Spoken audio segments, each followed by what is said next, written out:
सोमवार व्रत कथा। पहले समय में किसी नगर में एक धनी व्यापारी रहता था। दूर दूर तक उसका व्यापार फैला हुआ था। नगर के सभी लोग उस व्यापारी का सम्मान करते थे। इतना सब कुछ से संपन्न होने के बाद भी वह व्यापारी बहुत दुखी था, क्योंकि उसका कोई पुत्र नहीं था, जिस कारण अपने मृत्यु के पश्चात व्यापार के उत्तराधिकारी की चिंता उसे हमेशा सताती रहती थी। पुत्र प्राप्ति की इच्छा से व्यापारी प्रत्येक सोमवार भगवान शिव की व्रत पूजा किया करता था और शाम के समय शिव मंदिर में जाकर शिवजी के सामने घी का दीपक जलाया करता था। उसकी भक्ति देखकर मां पार्वती प्रसन्न हो गई और भगवान शिव से उस व्यापारी की मनोकामना पूर्ण करने का निवेदन किया। भगवान शिव बोले, इस संसार में सबको उसके कर्म के अनुसार फल की प्राप्ति होती है।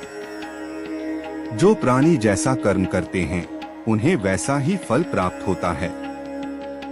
शिवजी द्वारा समझाने के बावजूद मां पार्वती नहीं मानी और उस व्यापारी की मनोकामना पूर्ति हेतु वे शिवजी से बार बार अनुरोध करती रही। अंततः माता के आग्रह को देखकर भगवान भोलेनाथ को उस व्यापारी को पुत्र प्राप्ति का वरदान देना पड़ा।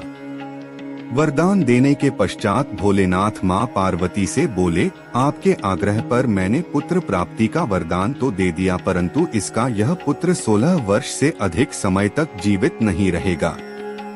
उसी रात भगवान शिव उस व्यापारी के स्वप्न में आए और उसे पुत्र प्राप्ति का वरदान दिया और उसके पुत्र के 16 वर्ष तक जीवित रहने की भी बात बताई। भगवान के वरदान से व्यापारी को खुशी तो हुई, लेकिन पुत्र की अल्पायु की चिंता ने उस खुशी को नष्ट कर दिया।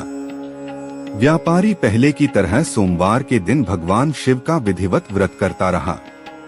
कुछ महीनों के बाद उसके घर अति सुंदर बालक जन्म लिया। घर में खुशियां भर गई। बहुत धूमधाम से पुत्र जन्म का समारोह मनाया गया, परंतु व्यापारी को पुत्र जन्म की अधिक खुशी नहीं हुई, क्योंकि उसे पुत्र की अल्प आयु के रहस्य का पता था। जब पुत्र 12 वर्ष का हुआ तो व्यापारी ने उसे उसके मामा के साथ पढ़ने के लिए वाराणसी भेज दिया। लड़का अपने मामा के साथ शिक्षा प्राप्ति हेतु चल दिया। रास्ते में जहाँ भी मामा भांजा विश्राम हेतु रुकते, वहीं यज्ञ करते और ब्राह्मणों को भोजन कराते। लंबी यात्रा के बाद मामा और भांजा एक नगर में पहुँचे। उस दिन नगर के राजा की कन्या का विवाह था, जिस कारण पूरे नगर को सजाया गया था।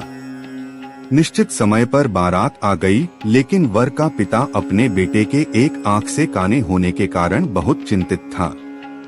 उसे भय था कि इस बात का पता चलने पर कहीं राजा विवाह से इनकार न कर दे, इससे उसकी बदनामी भी होगी।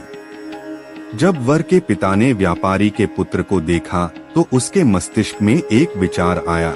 उसने सोचा, क्यों न इस लड़के को दूल्हा बनाकर राजकुमारी से विवाह करा दूं। विवाह के बाद इसको धन देकर विदा कर दूंगा और राजकुमारी को अपने नगर ले जाऊंगा। वर के पिता ने लड़के के मामा से इस संबंध में बात की। मामा ने धन मिलने के लालच में वर के पिता की बात स्वीकार कर ली।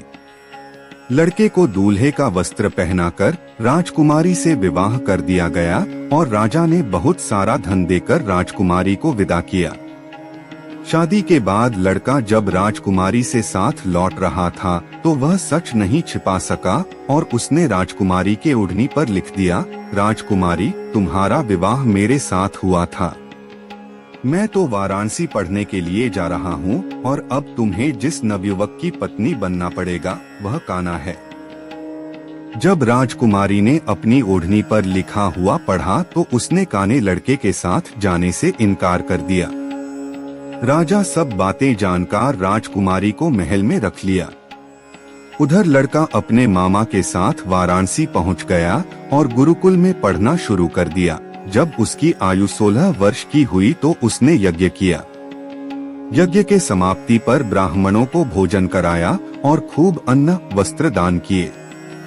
रात को वह अपने शयन कक्ष में सो गया। शिव के वरदान के अनुसार शयनावस्था में ही उसके प्राण पखेरु उड़ गए। सूर्योदय पर मामा मृत भांजे को देखकर रोने पीटने लगा। आसपास के लोग भी एकत्र होकर दुख प्रकट करने लगे। लड़के के मामा के रोने विलाप करने के स्वर समीप से गुजरते हुए भगवान शिव और माता पार्वती भी सुने। पार्वती ने भगवान से कहा, प्राणनाथ, मुझे इसके रोने के स्वर सहन नहीं हो रहे। आप इस व्यक्ति के कष्ट को अवश्य दूर करें।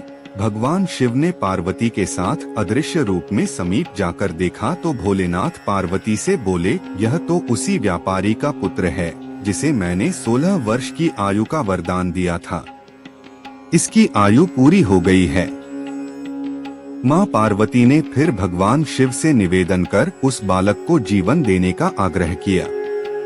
माता पार्वती के आग्रह पर भगवान शिव ने उस लड़के को जीवित होने का वरदान दिया और कुछ ही पल में वह जीवित होकर उठ बैठा। शिक्षा समाप्त करके लड़का मामा के साथ अपने नगर की ओर चल दिया।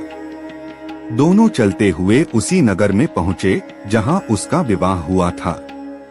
उस नगर में भी यज्ञ का आयोजन किया। समीप से गुजरते हुए नगर के राजा ने यज्ञ का आयोजन देखा और उसने तुरंत ही लड़के और उसके मामा को पहचान लिया। यज्ञ के समाप्त होने पर राजा मामा और लड़के को महल में ले गया और कुछ दिन उन्हें महल में रखकर बहुत साधन, वस्त्र आदि देकर राजकुमारी के साथ विदा कर दिया। इधर भूखे प्यासे रहकर व्यापारी और उसकी पत्नी बेटे की प्रतीक्षा कर रहे थे। उन्होंने प्रतिज्ञा कर रखी थी कि यदि उन्हें अपने बेटे की मृत्यु का समाचार मिला तो दोनों अपने प्राण त्याग देंगे, परंतु जैसे ही उसने बेटे के जीवित वापस लौटने का समाचार सुना तो वह बहुत प्रसन्न हुआ। वह अपने पत्नी और मित्रों के साथ नगर के द्वार पर पहुंचा। अपने बेटे के विवाह का समाचार सुनकर पुत्रवधू राजकुमारी को देखकर उसकी खुशी का ठिकाना न रहा। उसी रात भगवान शिव ने व्यापारी के स्वप्न में आकर कहा, हे श्रेष्ठी, मैंने तेरे सोमवार के व्रत करने और व्रत कथा सुनने से प्रसन्न होकर तेरे पुत्र को लंबी आयु प्रदान की है। पुत्र की लंबी आयु जानकर व्यापारी बहुत प्रसन्न हुआ। सोमवार का व्रत करने से व्यापारी के घर में खुशियां लौट आईं। शास्त्रों में लिखा है कि जो स्त्री पुरुष सोमवार का विधिवत व्रत करते और व्रत कथा सुनते हैं, उनकी सभी इच्छाएं पूरी होती हैं।